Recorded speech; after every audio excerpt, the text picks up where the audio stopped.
So in Chaucer's The Canterbury Tales, you find a wide range of characters, except the highest, the king, and the lowest, the peasants. And the characters are portrayed very realistically with touches of irony. Now let us start with the character of the wife of Bath, or rather the portrait of the wife of Bath. And the first point that we must keep in mind while going through this portrait is that there is no single motive that dominates the wife's portrait. A good wife was there beside Bath. So there was a good wife. So Chaucer, at the very beginning of the portrait, says that the wife was good in character, and she came from besides Bath. And here is an individualizing touch. Chaucer is individualizing her in terms of location, that she came from near Bath. And another thing you must remember before going to the details of the portrait is that this is the second and the last omen that Chaucer is dealing with. The first omen that we came across is, or rather was, the portrait of the Paris. It's its character. And now another omen here is the wife of Bath, and she is very much a secular character.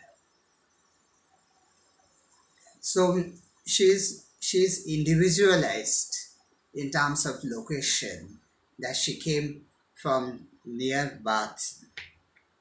But she was someday deaf. Look at this word, but.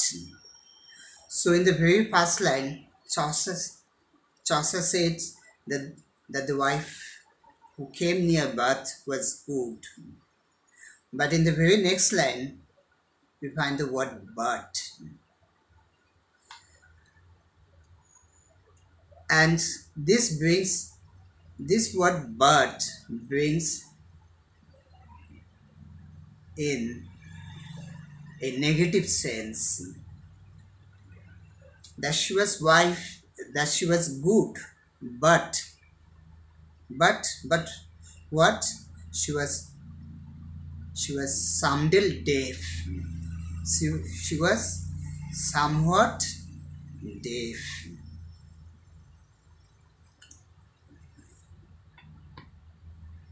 So this is the first detail that appears regarding the portrait of the wife of Bath, and it appears purely, the detail appears purely arbitrary.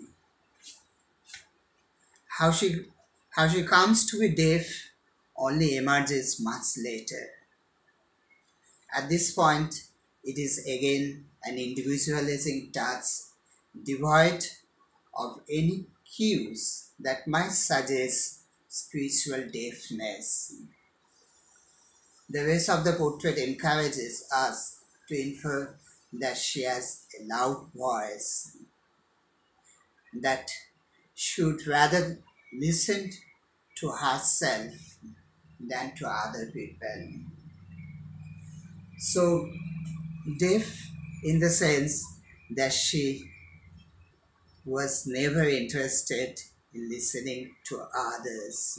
She was deaf to the voices of others. She would, she would rather listen to herself than any other voice.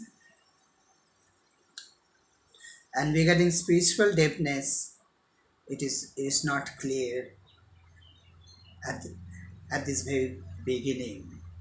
That will become clear as we proceed.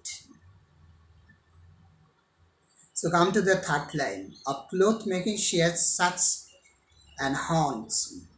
So she was such an skilled cloth maker. She was an expert in cloth making. She passed them of yards and of gowns. That is sharp. That she suppressed everyone from yards and of gowns. Cloth cloth making in the Low Countries was of high repute, and the wife who came from near birth had the reputation of, of being an expert cloth maker. Whether whether she was really an expert cloth maker, that is not clear. Chaucer